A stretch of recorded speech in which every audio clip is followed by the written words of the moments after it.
Baik, untuk meneruskan perbincangan kita mengenai menjelang Belanjawan 2024, Persekutuan Majikan menggesa pendidikan latihan teknikal dan vocational atau TVET diterajui industri demi memastikan graduan mempunyai kemahiran menempati keperluan pekerjaan, dan sistem latihan dual nasional ketika ini menetapkan 70 hingga 80% latihan praktikal dilakukan di tempat kerja dengan baki 20 hingga 30% di institusi teknikal.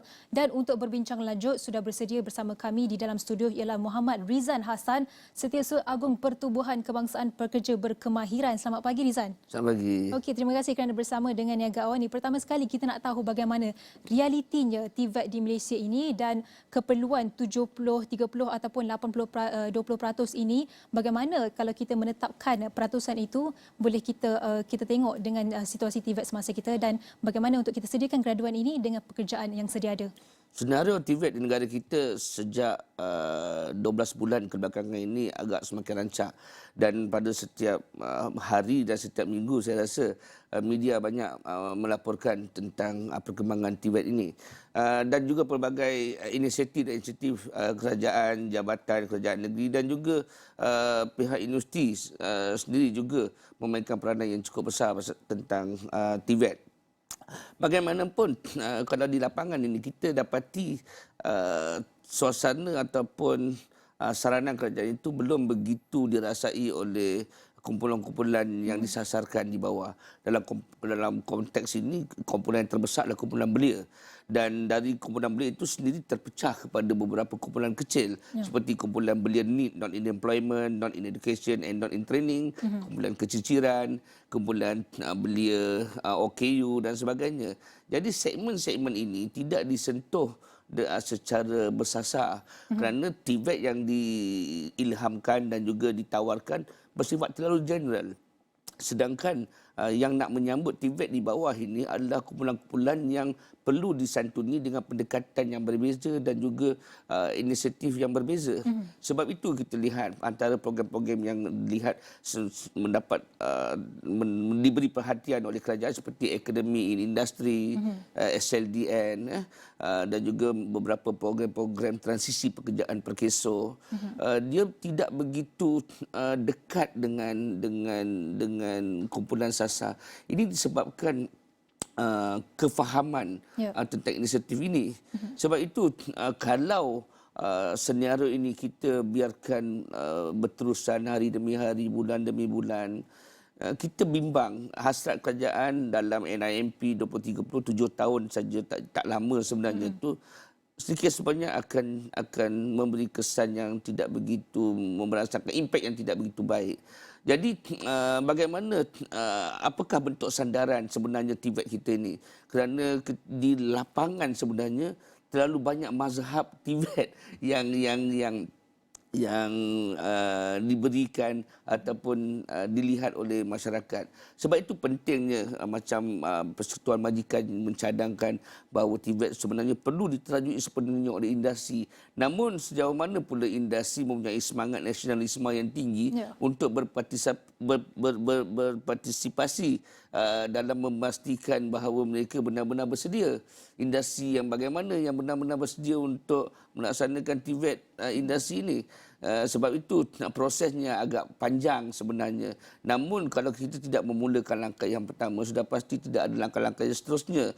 Sebab itu sekarang ni sudah tiba masanya, kalau benar TVET perlu ditajui oleh industri, kerajaan ataupun Persekutuan Majikan itu sendiri harus menawarkan dan juga mempromosikan TVET yang ditajui industri ini dengan semaksimum yang mungkin.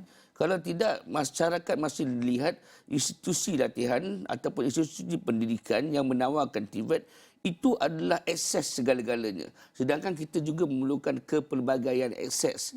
Dan bukan itu saja, kepelbagaian bentuk kurikulum latihan juga perlu ada. Dan pada masa yang sama, kepelbagaian persijilan juga ada.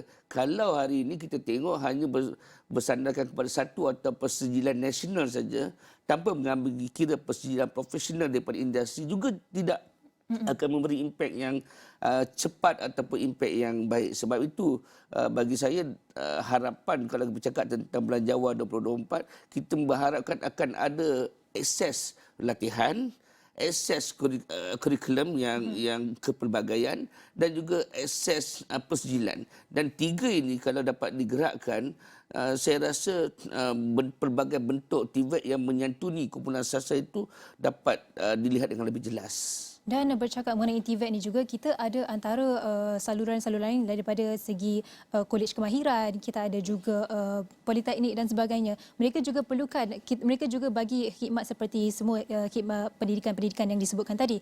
Jadi bagaimana antara TVET ni dan juga kolej-kolej kemahiran dan juga politeknik ini dapat bersama, sebab kita tahu kalau kita tu akan menjadi pembaziran di situ satu, dan juga perbezaan dari segi subsidi ataupun bantuan. Jadi bagaimana untuk kita satukan semua dari segi pendidikan ini?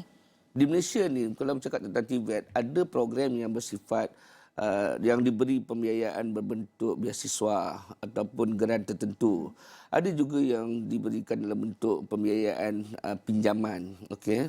Dan pada masa yang sama, TVET ni kalau di peringkat lapangan ini, yang pemain TVET yang sejati faham ialah ada TVET yang di peringkat higher learning, peringkat TVET tinggi kita panggil. Itu mungkin dipelopori ataupun diterajui oleh IPTA, IPTS ataupun Hampton University. Okey, mungkin juga level politeknik di situ. Kemudian kita ada TVET yang di peringkat pertengahan. TVET di peringkat pertengahan ni mungkin level yang boleh kita katakan ada peringkat college community ataupun college vocational. Kemudian kita ada satu lagi TVET. Saya tak kata TVET di peringkat bawah, tapi kita boleh katakan ini adalah TVET di peringkat intervensi sosial dan juga kerjaya. Di mana ini adalah peringkat TVET yang membantu kumpulan masyarakat terkebawah seselari dengan semangat TVET antarabangsa itu sendiri, iaitu TVET for all. Jadi kumpulan TVET yang intervensi sosial dan juga intervensi kerjaya ini yang bersifat mengeluarkan kumpulan-kumpulan keciciran. Contohnya belia need non-employment education and training yang hilang daripada radar pendidikan akademik ataupun dia memang tak minat bidang akademik. Termasuk juga kumpulan-kumpulan rentan, mungkin belia berisiko, bekas banduan juwana, mungkin juga kumpulan-kumpulan OKU, kan ibu tunggal dan sebagainya.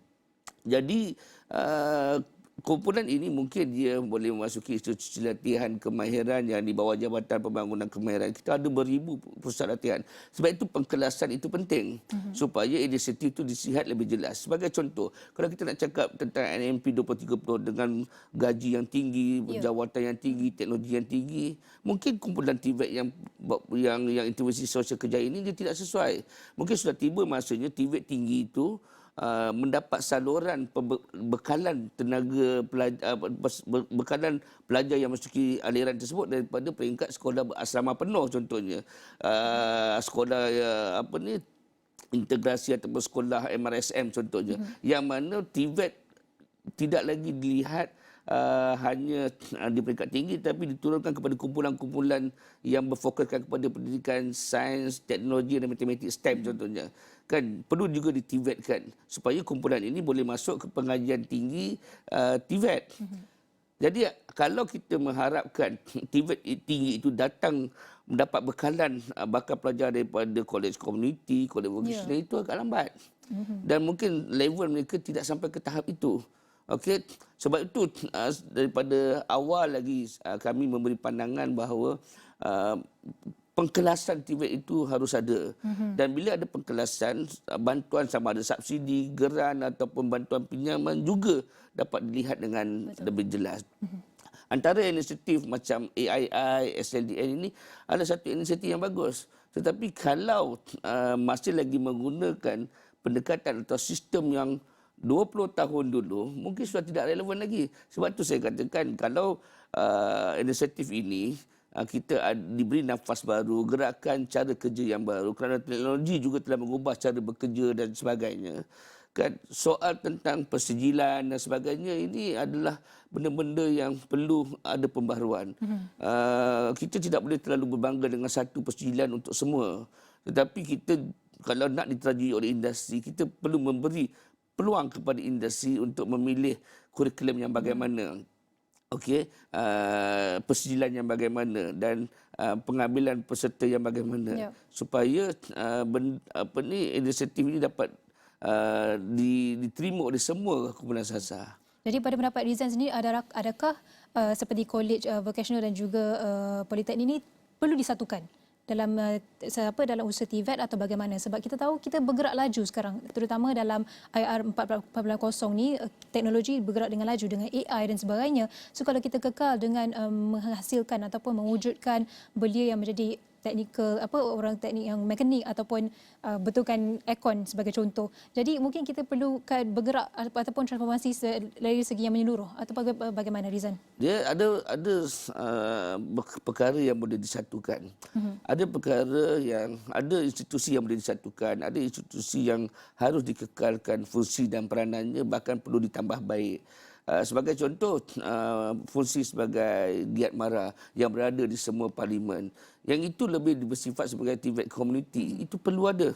Yang mana TVET sebagai giat mara ini harus dilihat dekat dengan masyarakat yang bersifat lokaliti di situ. Maksudnya latihan yang diberikan harus bersifat lokaliti yang membantu perkembangan ekonomi sesuatu tempat. Okey, keperluan masyarakat di Sabah dan Sarawak dengan keperluan masyarakat di kota besar seperti Kuala Lumpur ini berbeza. Maka latihan dan juga sokongan kepada kesejahteraan ekonomi setempat itu juga harus berbeza. Sebab itu pemilihan khusus ataupun penawaran khusus di satu-satu lokasi itu amat penting. Saya masih lagi mengharapkan kalaulah di semua kawasan perindustrian memiliki institusi latihan kemahiran awam khususnya yang diambil alih oleh industri. Sebagai contoh, kalau mungkin IKBN itu di Pekan Pahang, okey, mungkin IKBN itu boleh diambil alih oleh industri kerana di Pekan Pahang itu ada industri pembuatan otomotif. Okey, maka kerajaan hanya menyediakan fasiliti dan juga sokongan dari segi fasilitasi bimbingan kepada tenaga pajak industri daripada tenaga pengajar institusi supaya gabungan 70-30 ataupun 80-20 itu dapat berlaku. Okey, tidak lagi AKBN contohnya, saya ambil contoh AKBN Pekan itu bersendirian. Begitu juga di ILP di Pasir Gudang harus melihat apakah industri terbesar di situ. Kalaulah institusi itu berada jauh, kan dia agak sukar kerana masyarakat di setempat itu telah terbiasa dengan industri di situ, tapi latihan tidak ada kepada kumpulan masyarakat setempat. Sebab itu bukan saja kita melihat kursus-kursus yang ada secara general, tetapi meletakkan kursus di tempat latihan yang betul juga harus dilihat supaya perkara ini dapat dirancangkan. Tapi dalam masa 7 tahun untuk kita mencapai NMP ni, saya fikir kita tidak boleh mengetepikan peranan sekolah, sebab nak mendapatkan tenaga kerja pada tahun 2030 itu harus bermula daripada adik-adik tingkatan 1 sekarang. Oh, seawal itu? Seawal. Kerana apa? 7 tahun daripada sekarang dia tingkatan 1 sampai tingkatan 5 tahun. Kemudian dia ada masa lebih kurang 2 hingga 3 tahun untuk meletakkan diri dia berada di institusi latihan kemahiran dan juga masuk ke alam pekerjaan.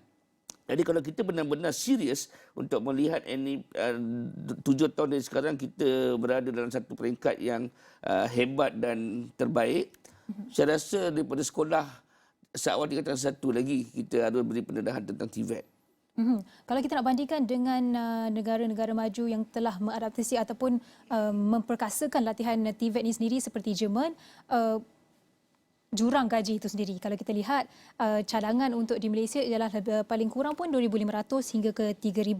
Dan bagaimana untuk kita membandingkan perkara ini, sebab kita masih lihat pelajar-pelajar yang mengambil latihan praktikal TVET ini sebagai orang kata student yang lemah dari segi pelajaran dan sebagainya. Bagaimana untuk kita bagi kesedaran kepada orang ramai untuk terus perkasakan TVET ini dan bagi tahu pelajar-pelajar di sana kepentingan TVET ini sendiri? Soal gaji ini sering diwar-warkan, diperbincangkan. Tapi dia di peringkat lapangan sebenarnya, saya yakin peserta majikan sendiri mengakui bahawa mereka tidak ada masalah sebenarnya untuk memberikan gaji yang bermaruah ataupun mungkin gaji yang bermula dengan 2,000 bagi jawatan peringkat yang paling rendah. Kalau di manufacturing ini kita panggil direct labour operator. Sebab ada industri yang telah memulakan RM2,000 sebagai gaji di peringkat jawatan yang paling rendah sekali, operator pengeluaran. Okay, maksudnya tidak ada masalah dengan syarat bahawa kebergantungan kepada pekerja asing itu tidak ada dan bekalan tenaga kerja yang diberikan kepada industri bukan saja cukup tetapi berkemahiran, berpengetahuan dan sikap yang betul. Sebab tu kita rasakan pentingnya satu sandaran dan dalam konteks 7 tahun menjelang 2030 ni sandaran yang terhebat adalah NIMP. Bagaimana pula NIMP ini difahami di peringkat sekolah dan juga digerakkan. Industri tidak boleh mendabik dada mengatakan yang mereka perlu menerajui TVET. Sebaliknya mereka harus sedar bahawa ada benda yang dia tidak boleh buat sepenuhnya. Dia perlukan pelibatan daripada institusi latihan juga sama ada awam ataupun swasta. Dan institusi latihan kemahiran awam dan swasta pun tidak boleh katakan bahawa dia adalah champion kalau bercakap tentang latihan TVET. Kerana dia perlu mendapat sokongan daripada kumpulan-kumpulan di bawah ni yang di lapangan seperti guru bimbingan konseling dan kerjaya, pihak sekolah, pemimpin masyarakat, pemimpin belia supaya kumpulan ini dapat memberikan satu anjakan, tolakan kepada para belia ataupun para pelajar yang bakal menjadi tenaga kerja masa depan. Jadi ekosistem ni perlu ada. Sekarang ni kita lihat dia seperti terpisah-pisah. Industri tidak berkarya di dalam sekolah. Ya. Industri hanya menerima di peringkat pertengahan. Jadi bagaimana pemahaman tentang kejayaan masa depan itu dirasai oleh bakal tenaga kerja seawal usia 13 tahun, 14 tahun ini. Sebab tu saya rasa NIMP itu satu sandaran yang hebat sebenarnya, tetapi dia perlu dibaca bersekali dengan dasar pendidikan, dasar TVET, dasar sosial dan sebagainya supaya masyarakat juga memahami apakah hala tuju direction yang kerajaan ingin bawa tentang TVET ini. Dan TVET ini bukan lagi dilihat sebagai dengan perkataan memperkasa, memperkukuh, tetapi dia sudah patut diangkat sebagai satu arus perdana. Arus perdana. Maksud dia berada di mainstream. Dia tidak lagi sebagai pilihan kedua dan sebagainya. Walaupun dari segi approach, dari segi intervensi kejayaan dan sosial, dia boleh jadikan satu tools untuk membantu masyarakat mempertingkatkan ekonomi, membantu masyarakat mempertingkatkan kesejahteraan hidup dan juga membantu masyarakat yang rentan ini untuk keluar daripada kepompong mereka. Mungkin berbakikan 2 minit ni, mungkin Rizan boleh kongsikan strategi dan kita akan adakan Belanjawan 2024 beberapa hari saja lagi. Jadi mungkin apa strategi yang terbaik sebab kita tahu demand ada tapi pemain industri belum sedia buat kata Rizan tadi. Jadi apa strategi terbaik untuk mempersiapkan pelajar-pelajar TVET ini untuk bersedia mengharungi dunia pekerjaan? Pertama, gerakan school to career, sekolah ke kerjaya perlu diperkukuhkan. Industri bukan saja membuat CSR tentang bantuan beg sekolah pada setiap tahun, tetapi industri perlu turun sekarang untuk memberikan latihan-latihan asas tentang peluang kerjaya ataupun kerjaya masa hadapan di peringkat sekolah. Kedua, bantuan kerajaan sama ada bantuan pinjaman ataupun grant latihan perlu diberikan kepada golongan belia kita untuk mendapatkan latihan kepada masyarakat. Dan ketiga ini amat penting itu menjadi harapan besar semua institusi latihan kemahiran awam dan swasta itu adanya bantuan-bantuan bersifat grant padanan untuk mempertingkatkan peralatan latihan. Sebab ini penting. Ini penting selaras dengan keperluan industri yang sentiasa berubah dari masa ke semasa. Jadi 3 perkara ini adalah harapan besar kita.